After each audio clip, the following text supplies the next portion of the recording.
할렐루야. 오늘도 참으로 좋은 날입니다. 이 시간 말씀을 듣는 모든 분들에게 하나님께서 은혜 베풀어 주시기를 원합니다. 예수님은 예루살렘으로 올라가시는 길에 앞으로 당할 고난에 대해서 제자들에게 다음과 같이 아주 상세하게 말씀하셨습니다. 인자가 대제사장들과 서기관들에게 넘겨질 것이다. 그들이 죽이기로 결의하고 이방인들에게 넘길 것이다. 능력을 받고 침뱉음과 채찍을 당할 것이다. 결국 죽임을 당할 것이고 3일 만에 살아날 것이다. 예수님께서 고난과 죽음과 부활에 대하여 이처럼 상세하게 알려주신 적은 처음이었습니다. 예루살렘에서 겪게 될 엄청난 고난과 영광을 말씀하셨음에도 불구하고 예수님의 제자였던 야고보와 요한은 고난보다 전혀 다른 영광에 더욱 관심이 많았는데요. 이들은 예수님을 따라다니면 고관 대작의 길이 열릴 것이라고 여겼던 것입니다. 그래서 예수님의 나라에서 가장 중요한 자리 곧 예수님의 좌편과 우편 단 두 사람에게만 주어지는 것이라고 그들은 생각했기 때문에 예수님의 좌우편에서 자신을 좀 앉혀달라고 그렇게 예수님께 공개적으로 청탁을 하였습니다. 하나님의 나라에서는 높은 지위와 그리고 특권을 얻는 길은 권력을 잡는 데 있지 않고 오히려 고난과 죽음을 통해서 권력을 포기하는 데 있는 것입니다. 예수님께서는 이것을 39절에 예수께서 이르시되 너희는 내가 마시는 잔을 마시며 내가 받는 세례를 받으려니와 라면서 잔과 세례라고 하는 단어로 설명하셨습니다. 제자들은 예수님의 거듭된 순한 예고에도 불구하고 12 제자들의 생각은 똑같았습니다.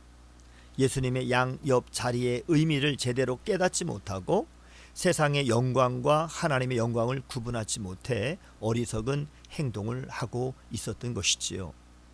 예수님께서 크고자 하는 자는 섬기는 자가 되어야 한다. 으뜸이 되고자 하는 자는 모든 사람의 종이 되어야 한다라고 말씀하셨습니다. 여기서 종은 헬라어로 둘로스라고 하는 단어인데요. 이 둘로스라고 하는 단어는 자유가 주어지지 않는 노예를 가리키는 말인 것입니다. 예수님께서 하신 모든 사람의 종이 되어야 한다라고 하는 이 말씀은 낮은 곳에 머무르라고 하는 그런 말로 예수님의 좌우편은 그렇게 종처럼 섬기는 자리라고 하는 뜻인 것이지요. 하나님의 나라의 가장 중앙에 앉으실 예수님께서도 이 땅에 말씀으로 오셨고 또 말씀이 육신에 오셨고 왕으로 오셨지만 인자가 온 것은 섬김을 받기 위해서가 아니라 도리어 섬기기 위해서 오셨다라고 말씀하셨습니다. 여기서 섬기다라고 하는 이 헬라어 단어는 디아코네오라고 하는 단어인데요. 중재자 역할을 하다, 도와주다, 절박한 필요를 채우다라고 하는 의미로 예수님께서 오신 이유는 하나님과 사람의 중보자 역할을 하시며 때를 따라 절실하게 필요한 것을 채워주시고 도와주시기 위함인 것입니다. 예수님의 가르침은 말로만 끝나지 않았습니다. 예수님께서 직접 목숨을 대속물로 내어주심으로 본을 보여주셨던 것입니다.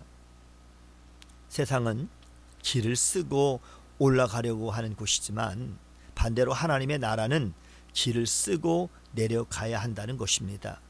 예수님의 좌우편을 차지하려면 고난의 잔을 마시고 그리고 낮아지고 또 더 낮아져야 하는 것이지요. 하나님의 나라는 섬길수록 큰 자가 된다라고 그렇게 예수님께서 말씀해 주셨습니다. 결국 예수님의 이 좌우편에 앉으려면 더 많이 섬기고 완전히 낮아질 때 하나님이 높여주시는 것입니다. 그냥 단순하게 예수님처럼 낮아지고 또 낮아지는 삶, 예수님처럼 종이 되어서 섬기는 그 길이 사실 가장 행복한 길인 것입니다.